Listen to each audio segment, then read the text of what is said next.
est 3 heures du matin. Vous entendez un bruit dans l'appartement. Et avant même d'avoir pensé quoi que ce soit, votre battement de cœur augmente. Votre corps se fige. Vous n'arrivez plus à respirer. Vous êtes en 2026. Porte blindée, alarme, voisin à 20 mètres. Rationnellement, il n'y a aucun danger. Et pourtant, votre corps réagit exactement comme s'il y avait un prédateur dans la pièce. Ce n'est pas dans votre tête. Enfin si, justement, c'est dans votre esprit. Mais pas la partie qui réfléchit. Une autre section. Une partie beaucoup plus ancienne. Parce que sous le camouflage de civilisation, sous le téléphone, la voiture, l'appartement chauffé, que reste-t-il au cerveau façonné pendant 300 000 ans? Pour un monde totalement différent. Un monde où l'inattention, ça payait cash. Et vous, que ferez-vous? Aujourd'hui, je vais vous parler de 7 réflexes que vous avez tous, que vous faites presque tous les jours, et qui n'ont strictement aucun sens dans le monde actuel. Sauf qu'à l'époque, ils vous auraient littéralement sauvé la vie. On commence avec un classique, celui que tout le monde nie et que tout le monde ressent quand même. Vous êtes adulte, vous savez qu'il n'y a rien dans le couloir, et pourtant, en descendant, vous allez quand même chercher un verre d'eau à minuit, dans le noir. Il y a ce truc, cette petite boule dans le ventre. Posez-vous la même question? Pourquoi votre cerveau réagirait comme ça face à rien? Dites-moi en commentaire. Sauf que pendant longtemps, la nuit sombre et silencieuse, c'était jamais rien. C'était le moment où les grands prédateurs, ceux avec une vision nocturne largement supérieure à la nôtre, sortaient chasser. Un humain qui dormait tranquille sans surveiller les bruits autour de lui avait beaucoup moins de chances de se réveiller le matin. La lumière artificielle chez soi, ça existe depuis à peine 150 ans. Un battement de cils à l'échelle de l'évolution. Votre cerveau, lui, n'a pas eu le temps de mettre à jour le logiciel. Tu as déjà essayé de résister à un dessert alors que tu n'avais pas faim? Bienvenue dans un des combats les plus perdus d'avance de l'humanité moderne. On adore te faire croire que c'est un manque de volonté. C'est faux. C'est même le contraire. Pendant la quasi-totalité de l'histoire humaine, le sucre, c'était rare. Un fruit mûr, 2 ou 3 mois par an. Si vous aviez de la chance. Le gras, pareil. Une viande grasse, c'était pas garanti chaque semaine. Et un corps qui stockait un maximum de calories dès qu'il en trouve un avantage énorme pour passer l'hiver. Une disette, une mauvaise saison de chasse, le cerveau a développé un système de récompense hyper puissant. À chaque fois que vous mangez sucré ou gras, le problème aujourd'hui, ces aliments sont disponibles 24 heures sur 24, à n'importe quel coin de rue. Le monde a changé en un clin d'œil. Votre cerveau, lui, continue de réagir comme si le prochain repas n'était pas garanti. Et vous, quel grand faites-vous? Celui-là, on le sous-estime complètement. Vous avez déjà ressenti ce petit pincement quand un message reste sans réponse? Ou cette angoisse, avant une soirée, à l'idée de ne pas être invité? Des chercheurs en neurosciences ont un jour foutu des gens dans un scanner cérébral et leur ont fait subir une exclusion sociale. Un simple jeu où les autres joueurs arrêtaient de leur passer le ballon virtuel. Résultat, les zones du cerveau qui s'activaient étaient les mêmes que celles associées à une douleur physique que tu te prends réellement. Pas une métaphore, une vraie douleur, au même endroit dans le cerveau qu'une brûlure ou une coupure. Pourquoi une simple exclusion déclencherait un signal aussi fort? Parce que pendant des siècles, un humain seul, rejeté par son clan, avait une espérance de vie qui se comptait en jours. Pas d'accès à la nourriture partagée, pas de protection face aux prédateurs. Être exclu du groupe, c'était concrètement une sentence de mort. Votre cerveau n'a jamais activé cette alarme, même pour un simple message ignoré.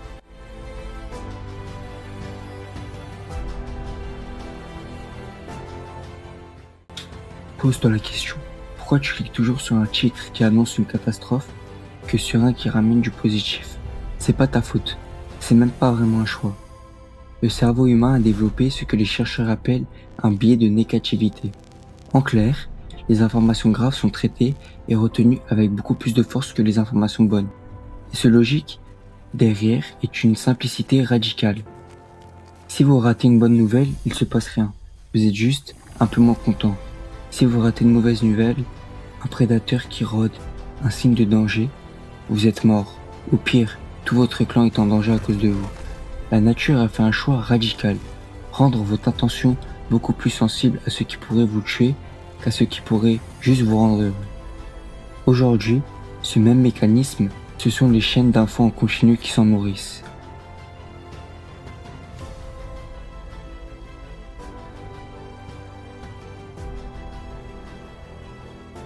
Un objet qui tombe derrière vous, une porte qui claque, et avant même d'avoir eu une seule pensée consciente, t'as déjà sursauté. Ce réflexe est ultra rapide, qu'il court-circuite littéralement la partie réfléchie de votre cerveau. Le signal passe directement par l'amygdale, une structure ancienne, sans faire le détour par le cortex, la zone qui gère normalement la réflexion. Autrement dit, vous réagissez avant de penser. Et ça, ce n'est pas un bug. C'est une fonctionnalité installée pour une seule raison.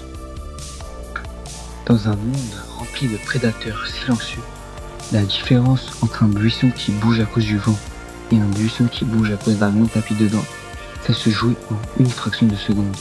Les humains qui prenaient le temps de réfléchir avant de réagir. Statistiquement, ils finissent souvent dans l'estomac. Alors aujourd'hui, un simple sac plastique qui vous frôle la jambe dans la rue, et c'est tout votre système d'alarme préhistorique qui s'active pour rire.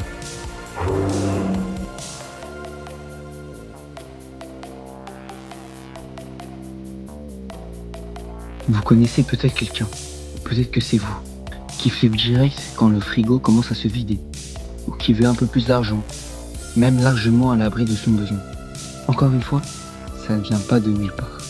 Pendant la quasi-totalité de l'histoire humaine, l'abondance n'existait tout simplement pas. La norme, c'était la pénurie, les hivers longs, les périodes de disette où un groupe entier pouvait perdre des membres, faute de réserve. Les groupes qui stockaient dès qu'ils pouvaient, viande fumée, fruits secs, ressources en rab, ils avaient plus de chances de passer les mauvaises périodes. Aujourd'hui, dans une grande partie du monde, cette pénurie a quasiment disparu, mais le réflexe, lui, est resté intact.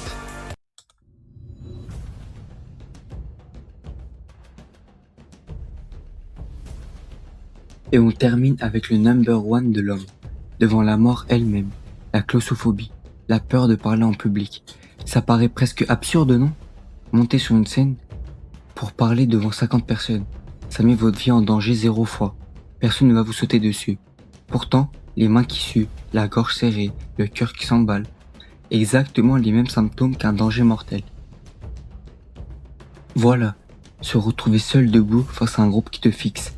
C'est exactement la situation qui, pendant 300 000 ans, précédait un jugement de clan.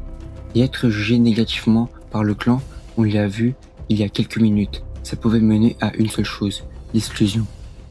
Et l'exclusion à l'époque, ça voulait dire la mort, tôt ou tard.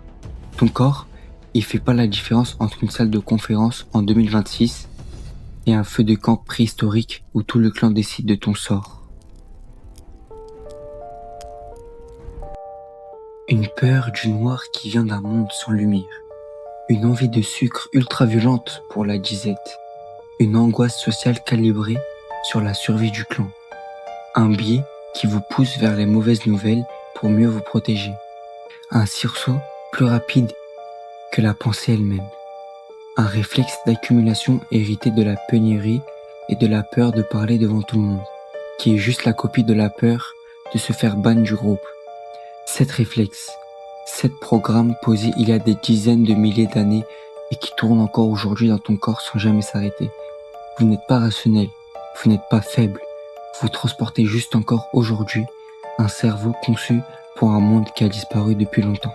Et vous, lequel de ces 7 réflexes préhistoriques reconnaissez-vous le plus chez vous? Dites-le moi en commentaire.